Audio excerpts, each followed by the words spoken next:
Shalom Bapak Ibu dan saudara-saudara yang dikasihi Tuhan. Kita bertemu lagi pada hari ini di dalam Bina Iman Klasis GKI Solo. Kita bersyukur untuk hari yang Tuhan anugerahkan kepada kita. Dan mari kita akan bersama-sama memaknai hari ini sesuai dengan apa yang Tuhan mau katakan kepada kita melalui sabdanya. Sebelum kita bersama merenungkan sabda Tuhan, mari kita berdoa. Bapa yang bertahta dalam kerajaan surga, kami mengucap syukur di hadapan-Mu untuk hari baru yang Kau anugerahkan kepada kami. Terima kasih ya Tuhan untuk penyertaan Tuhan pada hari-hari yang sudah kami lewati, dan pada hari ini pun kami percaya bahwa penyertaan Tuhan tetap ada bersama dengan kami. Terima kasih karena Tuhan masih berkenan untuk menjumpai kami melalui firman Tuhan. Kami mau mendengarkan ketika Tuhan berkata-kata kepada kami. Kami mau mentaati ketika Tuhan mengajar kami. Dan kami memberi diri saat Tuhan mau membentuk kami. Inilah kami ya Tuhan. Kami serahkan diri kami di dalam tangan-Mu. Bentuklah kami seperti yang Tuhan kehendaki, sehingga hidup kami hari ini menjadi layak di hadapan Tuhan, membawa berkat bagi orang-orang yang kami jumpai. Di dalam nama Tuhan Yesus kami berdoa. Amin. Firman Tuhan pada hari ini diambil dari surat Ibrani pasalnya yang ke-11, ayat 23 sampai dengan ayatnya yang ke-28.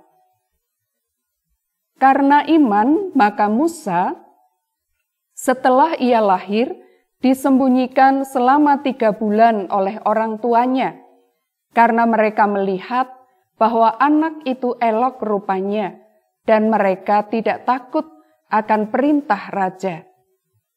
Karena iman, maka Musa, setelah dewasa, menolak disebut anak putri Firaun, karena ia lebih suka menderita sengsara dengan umat Allah daripada untuk sementara menikmati kesenangan karena dosa. Ia menganggap penghinaan karena Kristus sebagai kekayaan yang lebih besar daripada semua harta Mesir, sebab pandangannya ia arahkan kepada upah. Karena iman, maka ia telah meninggalkan Mesir dengan tidak takut akan murka raja. Ia bertahan sama seperti ia melihat apa yang tidak kelihatan. Karena iman, maka ia mengadakan Paskah dan pemercikan darah, supaya pembinasa anak-anak sulung jangan menyentuh mereka. Demikian bacaan firman Tuhan pada hari ini. Bapak, Ibu, dan saudara-saudara yang terkasih di dalam Tuhan, di dalam kehidupan ini, setiap hari kita harus mengambil keputusan. Ada keputusan-keputusan besar, tetapi juga terkadang keputusan-keputusan yang biasa, bahkan mungkin keputusan kecil.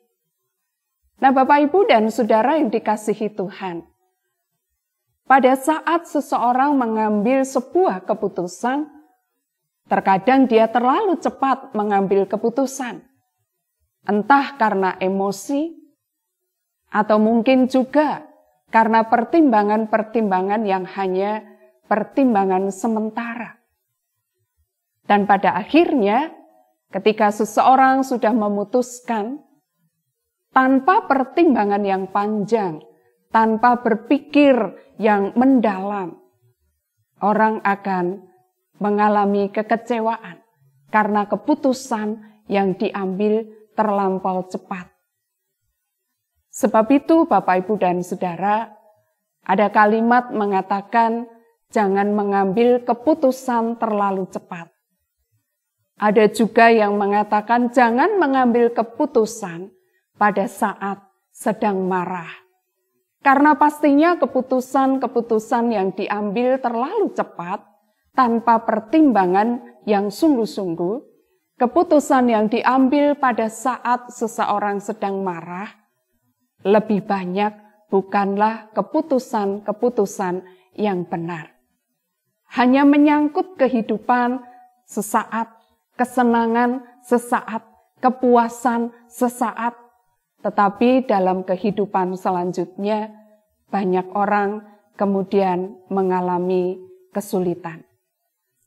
Bapak, Ibu, dan saudara-saudara yang dikasihi Tuhan, bacaan firman Tuhan dari surat Ibrani pasalnya yang ke-11 ayat 23 sampai dengan ayat 28 tadi, kita melihat ada keputusan besar yang diambil oleh seorang tokoh yang bernama Musa. Musa adalah seorang bayi yang ketika dia lahir, maka dia harus disembunyikan oleh karena pada saat itu kehidupannya terancam. Bukan hanya dia, tetapi bayi-bayi Ibrani lainnya juga mengalami ancaman yang sama. Dan Musa lahir pada saat situasi dan kondisi yang demikian. Maka Musa harus disembunyikan. Tetapi tentu saja tidak bisa disembunyikan terlalu lama. Dan pada akhirnya, singkat ceritanya, Musa lalu kemudian dihanyutkan di sungai Nil. Dan ternyata yang menemukan adalah putri Firaun. Yang kemudian membawa Musa ke istananya. Musa hidup sebagai seseorang yang tidak berkekurangan. Seseorang yang terjamin hidupnya. Yang juga terjamin masa depannya tentu. Dia punya istana. Dia tinggal di istana itu. Tetapi Bapak, Ibu, dan Saudara, di dalam bacaan tadi dikatakan ketika Musa itu dewasa, Musa menolak untuk disebut sebagai anak dari putri Firaun. Bahkan Musa mengambil keputusan besar untuk dia meninggalkan istana. Dan itu berarti bahwa dia meninggalkan kehidupannya yang sudah penuh dengan jaminan masa depan. Dia tidak lagi harus berpikir bagaimana hidup di hari esok. Tetapi semua sudah terjamin di sana. Namun Musa mengambil keputusan yang sangat besar untuk dia meninggalkan semuanya. Dia melepaskan semuanya. Dia melepaskan statusnya sebagai anak dari putri Firaun. Dia melepaskan kehidupan yang penuh dengan kemewahan, hidup di dalam istana. Dia melepaskan kehidupan yang sudah memiliki jaminan akan masa depan. Bapak, Ibu, dan saudara-saudara yang dikasihi Tuhan, ini bukanlah suatu keputusan yang main-main. Bukan sebuah keputusan yang sederhana. Dan tentunya ketika Musa mengambil keputusan besar itu, dia sudah mempertimbangkan segala sesuatunya. Tetapi Bapak, Ibu, dan Saudara, kita mungkin bertanya, apa yang menjadi pertimbangan Musa? Apa yang menjadi dasar Musa mengambil keputusan yang tidak sederhana ini? Bahwa dia lalu kemudian rela melepaskan segalanya. Rela melepaskan kehidupan yang penuh dengan kemewahan. Rela melepaskan status sebagai anak putri Firaun. Dan dia memilih untuk pergi. Dia memilih untuk bersama dengan umat Israel lainnya. Bapak, Ibu, dan saudara-saudara yang dikasihi Tuhan, dalam bacaan kita tadi dikatakan karena iman. Seorang yang hidup beriman kepada Allah, seorang yang mengandalkan Allah di dalam hidupnya. Bagi seorang yang percaya kepada Allah dan yang mengandalkan hidup kepada Allah, maka Allah itu adalah segala-galanya bagi dia. Melampaui segala sesuatu yang dia punya. Melampaui segala sesuatu yang sudah ada di depan mata. Melampaui segala sesuatu yang bagi orang lain itu adalah segala-galanya. Tetapi bagi Musa, seorang yang percaya kepada Allah, seorang yang beriman kepada Allah, maka Allah itu adalah segala-galanya bagi dia. Dia melepaskan segala sesuatunya untuk dia memilih hidup, pergi dari kemewahan, hidup bersama dengan umatnya. Musa harus berada di padang. Musa harus menjadi gembala. Musa harus dipersiapkan untuk menjadi seorang pemimpin, dipersiapkan untuk menjadi gembala bagi umat Israel ketika nanti Tuhan mengutus dia, memilih dia untuk menjadi pemimpin besar, membawa Israel keluar dari negeri perbudakan itu. Bapak, Ibu, dan saudara-saudara yang dikasihi Tuhan, karena iman, maka Musa melepaskan semuanya. Dia memilih untuk mengandalkan hidup hanya kepada Allah, bukan kepada seseorang yang memiliki jabatan, memiliki kedudukan, bukan kepada harta duniawi, tetapi dia memilih menyandarkan hidup, mengandalkan hidup kepada Allah. Bapak, Ibu, dan saudara-saudara yang dikasihi Tuhan, keputusan besar yang diambil oleh Musa ini adalah juga membuktikan bahwa Musa bukanlah seorang yang lupa diri. Dia memang tinggal di istana Firaun. Dia memang hidup dalam kemewahan. Tetapi dia tahu ketika dewasa bahwa sebetulnya dia bukan berasal dari sana. Dia ingat akan kaumnya, dia ingat akan bangsanya, dia ingat akan saudara-saudaranya sebangsanya yang hidup di dalam penderitaan, yang hidup dalam perjuangan. Musa bukanlah orang yang hanya memikirkan kehidupannya pribadi, masa bodoh dengan bangsanya, masa bodoh dengan umat Israel yang lainnya, masa bodoh dengan saudara-saudaranya. Yang penting hidupnya terjamin, yang penting dirinya aman, mapan, dan nyaman. Tidak peduli dengan orang lain.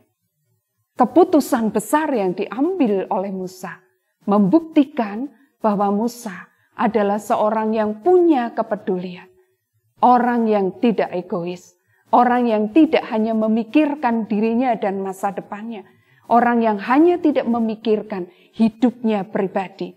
Tetapi dia juga memikirkan hidup bangsanya, hidup kaum keluarganya, hidup saudara-saudaranya. Bapak, Ibu, dan saudara-saudara yang dikasihi Tuhan, inilah pertimbangan-pertimbangan keputusan Musa. Dan pada akhirnya, Tuhan memperlengkapi Musa. Tuhan memakai Musa untuk membawa bangsanya, membawa umatnya keluar dari negeri perbudakan. Dipersiapkan sedemikian rupa, ditempa sedemikian rupa untuk menjadi seorang gembala bagi umat Israel. Bangsa yang dikatakan tegar tengkuk. Tetapi Tuhan menolong Musa. Tuhan memakai Musa sebagai alatnya. Bapak, Ibu, dan saudara-saudara yang dikasihi Tuhan, hidup memang kita harus memutuskan apa yang menjadi pilihan kita. Tetapi Bapak, Ibu, dan saudara, ketika kita mengambil sebuah keputusan atau banyak keputusan dalam hidup ini, pergumulkanlah dengan sungguh-sungguh lebih dulu dengan Tuhan. Biarlah kita bertanya kepada Tuhan, keputusan mana yang mesti kita ambil. Bukan hanya keputusan yang menguntungkan diri kita sendiri. Bukan hanya soal hidup kita. Bukan hanya soal kesejahteraan kita. Bukan hanya soal masa depan kita. Tetapi mari kita juga menjadi orang-orang yang memiliki kepedulian terhadap kehidupan sesama kita, masa depan sesama kita, kesejahteraan sesama kita, bahkan juga kesejahteraan negeri di mana kita berada ini.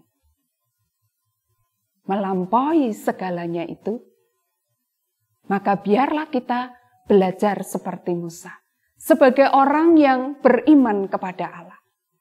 Allah itu adalah segala-galanya bagi kita. Ketika kita mengambil keputusan, pertimbangannya adalah Allah. Pertimbangannya adalah iman kita kepada Allah. Pertimbangannya adalah kehidupan kita yang benar di hadapan Allah. Hari ini Bapak, Ibu, dan Saudara, kita bersama kembali disapa oleh Tuhan melalui firman-Nya ini. Mungkin ada banyak yang Tuhan percayakan kepada kita. Tetapi biarlah Allah tetaplah yang menjadi sandaran hidup kita. Allah tetaplah segala-galanya bagi kita. Dan bukan hal-hal yang Tuhan titipkan kepada kita. Masa depan kita ada di tangan Tuhan. Kehidupan kita, kesejahteraan kita ada pada Allah. Dan kiranya bagian firman Tuhan ini menolong kita untuk kita bisa hidup sesuai dengan apa yang dikehendaki. Dan biarlah melalui hidup kita menjadi saluran berkat bagi sesama. Tuhan memperlengkapi kita untuk kita menjadi alat Tuhan, senantiasa mengerjakan pekerjaan baik bagi kemuliaan-Nya. Amin. Mari kita berdoa.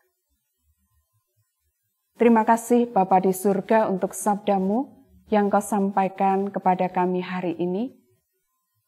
Bapa menolong kami dan memberi hikmat kepada kami.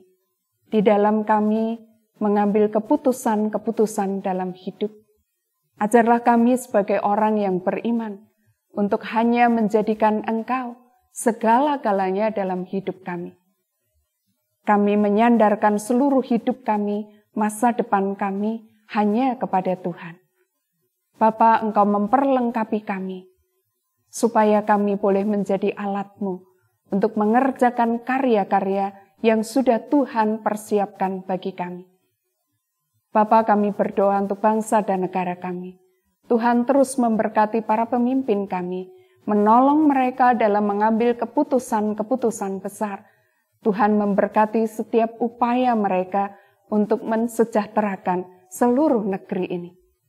Kami juga doakan Bapa untuk GKI Klasis Solo ini, Tuhan juga akan terus memperlengkapi, Tuhan terus memakai. Biarlah gereja Tuhan ini boleh terus mengerjakan misi Allah. Kami mencari apa yang menjadi kehendak-Mu dan melakukan apa yang berkenan di hadapan-Mu. Di tengah berbagai macam pergumulan yang terjadi, di tengah-tengah lingkungan di mana kami ada, biarlah Tuhan pakai kami untuk kami berperan di tengah-tengah dunia ini.